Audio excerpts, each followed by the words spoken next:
अस्सलाम वालेकुम guys, welcome to my channel competitive exam Guru. आज एक बहुत ही वो इम्पॉर्टेंट टॉपिक है, सिंपल सा टॉपिक है बट बहुत इम्पॉर्टेंट है। सेट्स थ्योरी के बारे में है। मतलब अक्सर जो एग्ज़ाम्स में आता है यूनियन, इंटरसेक्शन और डी मॉर्गन लॉज, इसके बारे में, और अक्सर स्टूडेंट जो है कंफ्यूज करके आ जाते हैं। तो अगर आप लोग किसी भी मतलब कम्पिटिटिव एग्ज़ाम्स की तैयारी कर रहे हैं या कोई भी एग्ज़ाम NTS वगैरह CSS मतलब देने जा रहे हैं तो प्लीज़ ये वीडियो ज़रूर देखिएगा। और इससे पहले मेरे चैनल को भी ज़रूर सब्सक्राइब करेंगे, अभी तक आप लोगों ने सब्सक्राइब नहीं किया। तो चलते हैं सेट थ्योरी के बारे में। लेट्स टॉक अबाउट इट कि सेट है क्या चीज़। तो a collection of distinct objects और नंबर इज कॉल्ड सेट। मतलब डिस्टिंक्ट ऑब्जेक्ट्स जो है या नंबर, उसका जो है कलेक्शन, उसका हम लोग सेट कहते हैं। मतलब यूनिक किस्म के आप लोग कह सकते हैं। नंबर्स भी हो सकते हैं, कोई ऑब्जेक्ट भी हो सकता है, मतलब नंबर ऑफ डेज हो सकते हैं, नंबर्स हो सकते हैं। तो सेट का जो जितने भी नंबर है ना, उसको हम लोग कहते हैं एलिमेंट। तो एक एग्जांपल है, मतलब सेट ऑफ 6 ओल नंबर्स विल बी, मतलब अगर आपसे कुछ पूछा जाता है कि 6 ओल नंबर्स का आप सेट लिख लें, तो फिर जिस तरह है W = 0 1 2 3 4 5। तो इसके अलावा दोस्तों आप लोग याद रखें कि मतलब ज़्यादा एग्जाम में आपको ये नहीं, मतलब आपसे पूछा जाता है कि सेट ऑफ ओल नंबर्स और सेट ऑफ नेचुरल नंबर्स और सेट ऑफ। तो इसके बारे में मैं पहले एक वीडियो कर चुका हूँ कि नेचुरल नंबर क्या है, ओल नंबर क्या है, इंटीजर्स क्या है। तो प्लीज़ वो भी देखेंगे अगर आप लोगों ने देखा नहीं है। तो सेट्स के मुख्तलिफ टाइप्स है, उसको हम लोग डिस्कस करते हैं। जो बहुत कॉमनली यूज टाइप्स हैं तो उसको डिस्कस करते हैं। एम्प्टी सेट क्या होता है कि जिसकी कोई एलिमेंट नहीं है। Set with no element is called empty set, या वाइड या नल सेट भी उसको कहते हैं। इसकी में जो इम्पॉर्टेंट चीज़ है दोस्तों, वो ये कि इसको रिप्रेजेंट किस तरह करते हैं। अक्सर जो है इंजीनियरिंग के एंट्रेंस टेस्ट में या कुछ और जो एग्ज़ाम्स है उसमें अक्सर आते हैं कि वो रिप्रेजेंटेशन, तो या जो है ये मिडल ब्रैकेट्स जो लगाए होंगे, या फिर जो है सिंगलटन का ये दूसरा जो है एम्प्टी सेट का, सॉरी, जो दूसरा साइन है, सिंबल है, उसको ध्यान में ज़रूर रखिएगा कि इसको हम इस तरह वो करते हैं, रिप्रेजेंट करते हैं। दूसरा सेट हमारे पास है सिंगलटन सेट। वो सेट जिसमें एक ही एलिमेंट होगा उसको हम लोग कहेंगे सिंगलटन सेट। तीसरा है सबसेट। सबसेट क्या होता है, इनकेस अगर आपके पास दो सेट है, A is subset of B if all elements of A are also present in B. दो हमारे पास सेट है, ए है, इसमें कुछ एलिमेंट है 1 2 3 4 5, एंड बी है हमारे पास, उसकी कुछ एलिमेंट्स है। तो ये आप लोग यहाँ देखें कि जितने भी ए के एलिमेंट है वो सारे बी में बी है, तो इसलिए हम लोग कह सकते हैं कि ये ए जो है वो बी का सबसेट है। तो प्रॉपर सबसेट क्या है? प्रॉपर सबसेट क्या होगा, वो ये है कि if all elements of B are present in A but A contain at least one element that is not present in B, तो बी जो है वो फिर ए का हमारे पास क्या कहेगा, सबसेट रहेगा।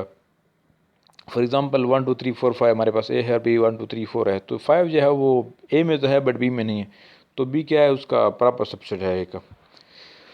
फाइनाइट सेट्स मतलब जो कि फाइनाइट नंबर्स उसमें आए, जिस तरह सेट डेज ऑफ वीक या मंथ्स ऑफ ईयर, आप लोग कुछ भी जो फाइनाइट्स हैं जिसको हम लोग वो कर सकते हैं, काउंट कर सकते हैं, या वो है लिख सकते हैं, उसको हम लोग फाइनाइट सेट कहते हैं। इनफिनिट सेट जो कि होगा उसमें क्या होगा, इनफिनिट नंबर्स होंगे, जिस तरह set of real number, set of ओल नंबर्स और वट एवर, मतलब वो जो फाइनाइट नहीं है उसको हम लोग क्या कहेंगे, वो इनफिनिट सेट कहते हैं। Union of set. Union of sets क्या होता है, आप लोग स्क्रीन पे भी देख सकते हैं, आप लोग डेफिनेशन प्लीज़ वहाँ से भी देख लीजिएगा कि set of all elements belonging to set A और B are non duplicated element of both A and B. दो हमारे इस पास सेट्स है, तो उनके जो कॉमन एलिमेंट्स है वो तो एक बार लिखेंगे, जो अनकॉमन है वो भी सारे हम लिख लेंगे, तो उसको हम लोग क्या कहेंगे, ए और बी का यूनियन कहेंगे। इंटरसेक्शंस ऑफ सेट्स हमारे पास क्या है कि जो दो एलिमेंट्स ए एंड बी है उसके जो कॉमन एलिमेंट्स है उसको हम लोग लिख लेंगे, तो वो हम लोग कहते हैं कि इंटरसेक्शन बी। तो आगे चलते हैं, यूनिवर्सल सेट। तो set containing all elements and of which all given sets are subset.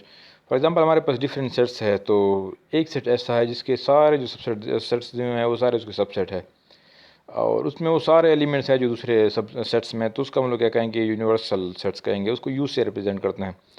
Complement of set क्या होगा कि difference of universal set and set of A, और कोई भी सेट जो है उसके डिफरेंस, उसको हम लोग कम्प्लीमेंट कहते हैं। उसको ए या उसको ए बार के साथ हम लोग क्या करते हैं, रिप्रेजेंट करते हैं, तो यू माइनस ए जो है हमारे पास ए कम्प्लीमेंट होगा। 11 नंबर पे भाई साहब हमारे पास है difference of two sets. So difference of two sets expressed as a minus B is a set of all elements of a that are not element of b. तो ए के जो एलिमेंट है जो बी में नहीं है उसको हम लिख के हमारे पास क्या आ जाएगा, डिफरेंस ऑफ टू सेट्स आ जाएगा. 1 2 3 4 ए हमारे पास है, एक सेट है ए 1 2 3 4 5 6 7. बी है 3 6 7.